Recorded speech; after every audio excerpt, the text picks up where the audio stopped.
Les conseils métropolitains se suivent et se ressemblent. L'ordre du jour prévoyait d'élire les vice-présidents et membres des commissions. Au final, plusieurs heures de tractation et de suspension. L'Observatoire Atmo Auvergne-Rhône-Alpes lance à partir de lundi la Captothèque, un programme pour mesurer la quantité de particules fines chez soi avec un microcapteur portable.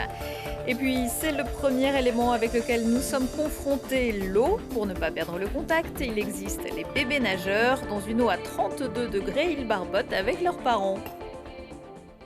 Bonsoir à tous, bienvenue dans ce JT du vendredi 18 septembre 2020, toutes les heures à partir de 18h. L'essentiel de l'actualité du Grand Grenoble en moins de 10 minutes. Il ne voulait pas revivre le psychodrame du Conseil du 17 juillet qui avait vu l'élection à minuit 40 après moult suspensions et 3 tours de scrutin de Christophe Ferrari à la tête de la métropole face à Yann Mongaburu soutenu par Éric Piolle. Vu l'heure plus que tardive, l'élection des 20 vice-présidents et des représentants de commission avait été repoussée à ce vendredi 18 septembre. Le temps pour tout le monde de trouver un accord qui satisfasse toutes les parties et tous les partis. Le vote électronique avait même été installé pour, disait-on, gagner du temps avec plus ou moins de réussite. C'est bon, 119 votants, 119 votes. Ah bon? Oui, Jean-Damien Mermiot-Blondin. Moi, j'ai fait un test et là, j'ai le 1 OK, donc j'ai voté pour et j'apparais en vote contre. Moi, j'ai testé les 3, j'ai vu que j'étais dans les 3. J'ai bien sur ma zapette 1 avec le petit OK en haut à droite et j'apparais en vote contre. Ça, c'est beau, ça. Là, tu fous la merde. Tu fous le doute. On regarde. C'est bien de faire des tests, hein? Et que croyez-vous qu'il fut arrivé? Tentative de résumer avec Lilian Veillé. 2 mois après la difficile élection de Christophe Ferrari à la tête de la métropole, les rancœurs ne sont toujours pas effacées. Oui, la réconciliation prend du temps. Et je ne le minimise pas. Entre écologistes, communistes, socialistes et maires des petites communes, les pourparlers sont en cours, mais les résultats peinent à se montrer. Et oui, il y a eu une crise politique, mais personne ne peut le nier. En tout cas, moi, je ne vais pas la nier. Tout le monde l'a vu, donc il faut arrêter de prendre les gens pour des ânes. Ils savent voir, ils savent comprendre. Après, nous devons dépasser ce que nous sommes, d'abord pour nos sensibilités politiques et pour le territoire. C'est aussi l'avis du camp écologiste qui affirme aller de l'avant dans les négociations. On est rentré dans une logique de réconciliation parce qu'il faut regarder les politiques publiques pour les habitantes et les habitants qui ont choisi un cap politique clair. Nous avons besoin d'une métropole qui puisse avancer et nous souhaitons pour notre part éviter tout blocage institutionnel. Mais dans les faits, ça n'avance pas.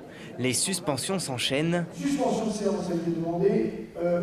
Suspension de séance de quelle durée? Et ça ne surprend pas les étudiants en master de droit venus assister au conseil métropolitain.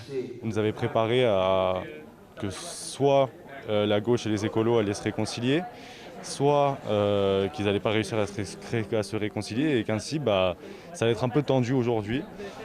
On n'a pas été déçus. Et ce qui interpelle surtout, ce sont les négociations en coulisses qu'ils voient comme des jeux de pouvoir. On a effectivement toutes les problématiques politiques, d'alliance, d'accord ou d'absence d'accord, les passes d'armes. Dans les intercommunalités, il y a beaucoup de jeux de coulisses derrière salle. Et donc ça, c'est très intéressant pour eux de le comprendre dans la réalité. Grande question à se poser, est-ce que, en fin de compte, c'est des élections qui sont plus, on va dire, pour les personnes, pour les têtes des partis, ou alors est-ce que vraiment ils jouent le jeu de la métropole et de vouloir élire des personnes par rapport aux politiques qui vont être menées et pas simplement par simple ambition politique, donc c'est plus ça. Et Grenoble est à la traîne car toutes les autres métropoles de France ont déjà mis en place leur exécutif. Et il faut savoir qu'à 10h30 ce vendredi matin, Christophe Ferrari a proposé d'élire 8 vice-présidents et qu'à 17h, un amendement a été voté pour en élire 20. À ceux qui se sont plaints du temps passé, le président de la métropole a répondu « Si vous voulez des instances qui soient fast-food ou sous-tout se décident très vite, ce n'est pas ça, la démocratie ». La crise sanitaire liée au Covid ne faiblit pas, bien au contraire, en Isère comme ailleurs. Selon le CHU Grenoble-Alpes, 36 personnes seraient actuellement hospitalisées en lien avec le coronavirus, dont 15 en soins intensifs ou en réanimation. Ils étaient 2 fois moins en début de semaine. Par ailleurs, on a appris jeudi le décès à 46 ans d'Alexandre Pagès des suites du coronavirus. Il était le PDG du groupe Radio Isa, basé près de la Tour du Pin, propriétaire d'une dizaine de radios. Les obsèques d'Alexandre Pagès seront lieu mardi dans l'Aisne où il vivait avec son épouse et ses 4 enfants. Le tram A coupé dans les deux sens pendant plusieurs heures. Ce vendredi après-midi, un véhicule utilitaire et une rame se sont percutés à hauteur de l'avenue Aristide Briand, quai du Drac à Fontaine. Dans le choc, le tram a déraillé avant de stopper net. Le conducteur de l'utilitaire, blessé, a été transporté au CHU. Le pont de Catane sera rendu à tous les modes de circulation à partir de samedi 5h30. L'ouvrage reliant Grenoble à Cessiné était fermé aux véhicules hors bus prioritaires, taxis et vélos depuis le 20 juillet. Le temps de réaliser des aménagements permettant d'agrandir le pont dans le cadre des travaux de l'A480 pour un passage à 2 fois 3 voies. Les bus relais pourront donc céder leur place au tram C qui reprendra du service sur toute la ligne. Selon un sondage effectué au dernier trimestre 2019 par BVA pour Atmo Rhône-Alpes, 8 habitants de la région sur 10 se disent inquiets de l'air qu'ils respirent. À partir de lundi, Atmo propose aux habitants, en partenariat avec Grenoble-Alpes Métropole, de se rendre compte par eux-mêmes et leur fournit pendant 15 jours un microcapteur portable pour partager leurs données avec des experts et alimenter une captothèque. Attention, il n'y a que 30 capteurs, premier arrivé, premier servi. L'idée, c'est de démocratiser cette possibilité de faire sa propre mesure, de faire sa propre expérience, de pouvoir évoluer dans tous les compartiments de la ville, de son air intérieur, de son véhicule. Ce n'est pas seulement un prêt de matériel. Nous, on l'accompagne de conseils.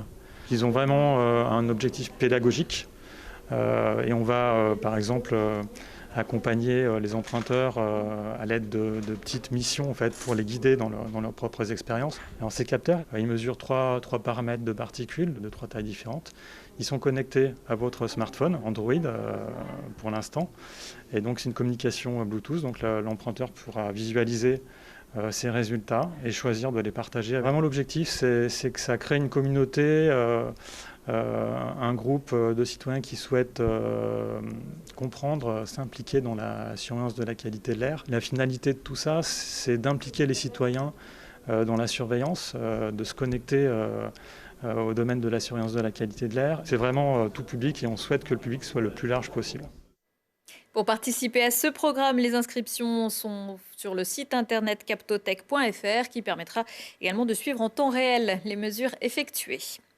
C'est un air chaud, très chaud, qui souffle depuis plusieurs mois sur une partie du département. La préfecture de l'Isère vient de placer en alerte sécheresse renforcée toutes les eaux souterraines et superficielles, à l'exception de celles du Drac et de la Romanche. Pour les territoires concernés, notamment le Pays Voironnais, ça signifie par exemple l'interdiction totale d'arrosage des pelouses, des espaces verts publics et privés et l'interdiction de 9h à 20h d'arrosage des jardins potagers, golf et stades. Les voitures ne peuvent être lavées que dans des stations de lavage qui utilisent des systèmes de récupération d'eau. Des rires, des cris, des gros ploufs, voilà le programme des séances bébés nageurs. Dans une eau à 32 degrés, ils apprivoisent le milieu aquatique de manière ludique, sous l'œil attentif de leurs parents. Exemple au centre aquatique Aquantalis à Saint-Martin-d'Air, où on s'adapte au rythme et aux envies des bouts de chou. Julie Ségala. Ils ont à peine quelques mois, mais sautent déjà dans le grand bain. Ici, pas de brassard ni de ceinture, c'est dans les bras de papa ou de maman que Zoé et Léonore, Léo et les autres apprivoisent le milieu aquatique. Une eau à 32 degrés, des toboggans, des tapis et des jouets à foison, Anne, l'animatrice, a tout prévu pour le bien-être et l'amusement de ses bouts de chou.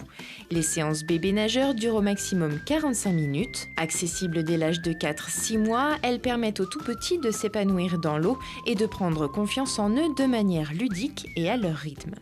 Le but, c'est que les enfants soient bien à l'aise dans l'eau, en fait, et qu'ils apprennent à aller sous l'eau, se déplacer, marcher sur des tapis, grimper, sauter, aller sous l'eau, et vraiment être bien familiarisés avec l'eau. Une fois qu'ils arrivent vers 3-4 ans, on a des enfants qui sont autonomes. Autonomes, ça veut dire qu'ils arrivent à sauter dans l'eau, remonter à la surface, respirer, et revenir au bord ou aller chercher le parent.